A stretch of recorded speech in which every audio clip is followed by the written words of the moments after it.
parou para pensar qual que é o impacto da polarização nas nossas vidas? No vídeo passado eu falei um pouquinho sobre por que a gente tá tão raivoso, reativo, por que a gente fica tão puto online tão fácil, né? Entra em discussões online tão facilmente. Também o que as redes sociais têm a ver com isso. Relembrando um pouco do que eu disse no vídeo passado, em uma pílula, nós estamos na era da economia da atenção. O que isso quer dizer? Que a plataforma que lucra mais é a que nos mantém mais engajados, mais colados na tela. E nada melhor para nos deixar colados na tela do que falar o que a gente quer ouvir. Por isso temos uma personalização de conteúdo enorme, que é o que a gente chama de filtros bolha do Elie Parisier. Ou seja, só aparecem conteúdos que nos engajam. Exemplo prático, se eu gosto do político A, só coisas boas do político A vão aparecer. Já se eu detesto o político B, só coisas ruins do político B aparecem para mim. O objetivo final das redes, segundo seu modelo de negócio, não é nos manter nem coesos como sociedade, nem bem informados, mas sim conectados, sim grudados na tela. Porque no final das contas o objetivo é gerar mais dados. E para gerar mais dados, além de nos manter colados na tela, é muito interessante que a gente reaja aos conteúdos,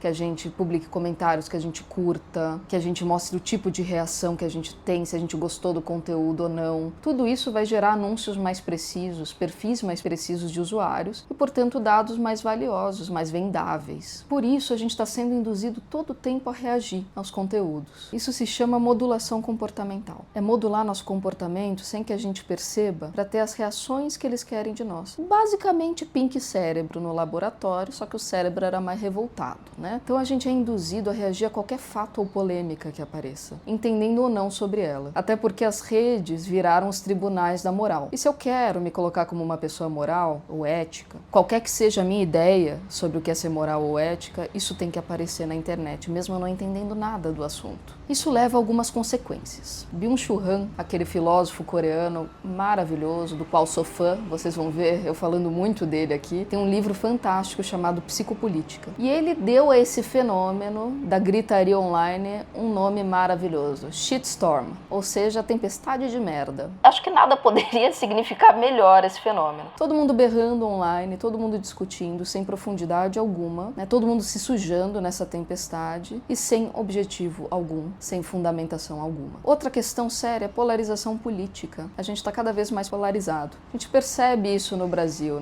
E no mundo, um partidarismo muito grande, uma guerra de narrativas muito grande. Ou seja, eu passo o pano para tudo que meu time fizer, afinal é meu time, e só coisas boas aparecem do meu time. E ao contrário, tudo que o outro campo fizer não vale nada. Isso nos leva a menos escolhas políticas, menos complexidade no debate. Isso leva a uma crise da democracia. Isso caminha junto com o aumento do sensacionalismo, custe o que custar. Como eu disse no vídeo passado, e repito aqui, os algoritmos têm uma preferência, por conteúdos polarizadores, conteúdos divisivos, conteúdos sensacionalistas, pois eles são mais engajadores, Segundo um estudo da FGV de 2022, eles provaram que a desinformação e a fake news levam a mais debates online, ou seja, mais reação, mais dados, Isso é mais interessante para esse modelo de negócio. Mas eu acho que mais triste de tudo é o impacto que isso está tendo nos relacionamentos. Não sei se vocês aí já perderam amigo, parente por causa dessa polarização, mas eu já. Eu tenho pensado o quanto isso está sendo tóxico nas relações. Uma pesquisa da Datafolha mostrou que mais de 40% dos brasileiros já não falam mais sobre política com os amigos. No ambiente de trabalho não é diferente. Alguns reportes da Deloitte, por exemplo, mostram que uma quantidade enorme, mais de 40%,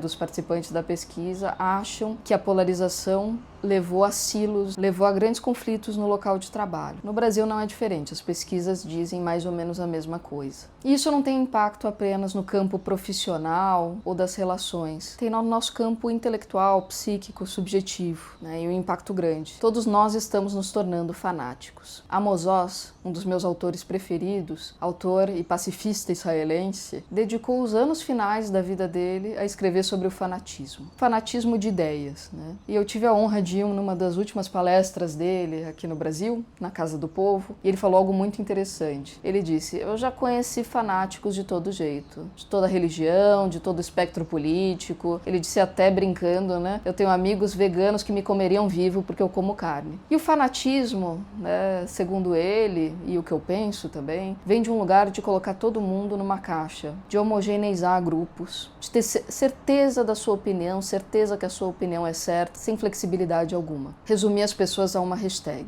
De alguma maneira, a gente também está com esse pensamento de perfilação das pessoas e negando a complexidade e a singularidade da realidade do que é cada ser humano. E com isso a gente se polariza cada vez mais, a gente se divide cada vez mais. Aliás, uma pergunta boa é: a quem interessa nos ver tão divididos e polarizados? Qual tipo de controle se instala sobre nós com esse contexto? Mas há esperança. Amos Oz diz que temos duas grandes armas contra o fanatismo de ideias, seja lá de onde ele venha, inclusive das causas mais justas. E ele pode vir das causas mais justas. Ele diz que as duas armas são a curiosidade e o humor. A curiosidade, porque isso impede da gente colocar todos os grupos numa caixa só, todas as pessoas resumidas a uma hashtag. Será que todo mundo, de direita ou esquerda, pensa assim? Será que todo mundo de toda aquela religião é assim ou assado? Não sei. A gente vai ter que descobrir. Cada pessoa é particular. E o humor, porque diminui a potência daquele poder que nos governa. Não é à toa que todos os regimes tirânicos querem acabar com o humor, seja ele de qual lado do fanatismo estiver. Então eu peço que a gente exercite a nossa curiosidade. Da próxima vez que a raiva e a polarização vier, pergunte: será que essa pessoa pensa assim mesmo? Quais serão os motivos dela para isso? E use o humor para se limpar um pouco das tempestades de merda, porque eu acho que vale mais o diálogo para entender a complexidade de tudo o que acontece. Dica da Lau, especial agora para esse vídeo, um livro aí que eu levo pra vida. Como Curar um Fanático, de Amos Oz. Aliás, deu a louca no gerente aqui, 2 primeiros comentários aqui falando eu envio esse livro de presente, porque eu acho que ele faz um bem pro mundo, tá bom? Então, se você quiser, comenta aí. De qualquer forma, lê esse livro. Vai te fazer muito bem, eu tenho certeza. Muito obrigada, gente, por me acompanhar aqui e até a próxima.